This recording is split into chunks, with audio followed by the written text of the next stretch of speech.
Thank you for tuning in to The Source. Technology has been touted as a solution for tracking contacts and movement during the pandemic, but is this a violation of our right to privacy?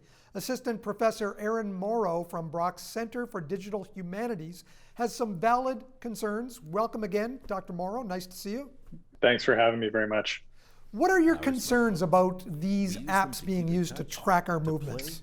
Well, it's a bit of a complicated situation, to be honest. Let me be clear that I use the COVID alert app, and I think it can really help stop the spread of the virus. We're in the midst of a little uptick in the Niagara region, some talking about a third wave just ahead of the vaccinations.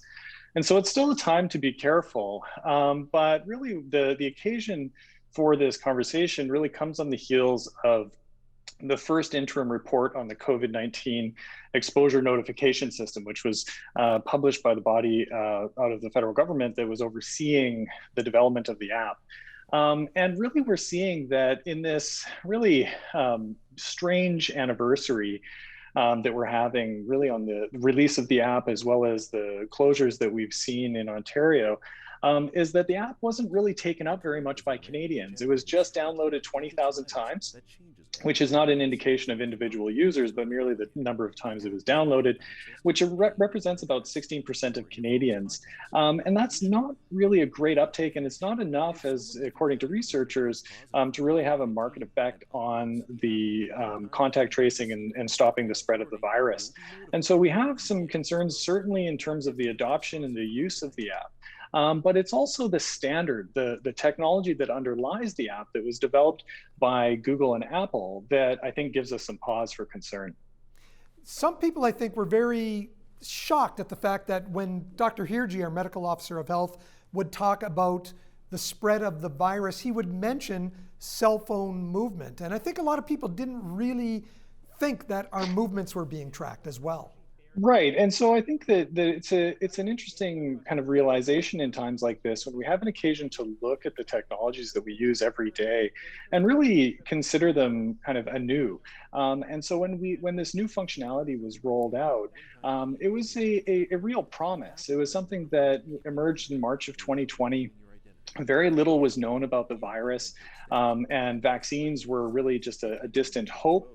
And so we were looking for solutions. And this kind of technology is what I like to call, Silicon Valley solutionism. They want to offer up an application or some kind of piece of software that really solves a difficult problem in society. And now that we look back in 2021, the $500,000 or so that was spent to develop the app was seen as a very small amount, given the amount of economic carnage that was really going to happen, but also that it was something that we could at least attempt, that it was a stopgap. Now, what we see is that it is something of an inheritance from the coronavirus period, that as we're kind of coming out of this time, the vaccines are on the horizons, they're starting to be distributed.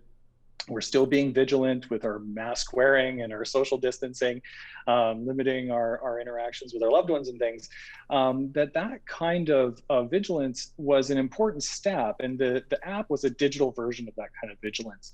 Now what we're looking at is a kind of inheritance from the post-pandemic period, where digital tracking and surveillance will be something that is something that we'll look back on as something that was brought on because of the pandemic, and will last many years afterwards. And so it's important for us to encourage our regulators and governments to look at this standard that has really been rolled out across all of our smartphones, because Google and Apple account for basically all cell phone usage. It's important that we ask our regulators to look at these technologies and are they appropriate? Is this the granularity of the kind of tracking and surveillance that's now enabled by default in all of these operating systems?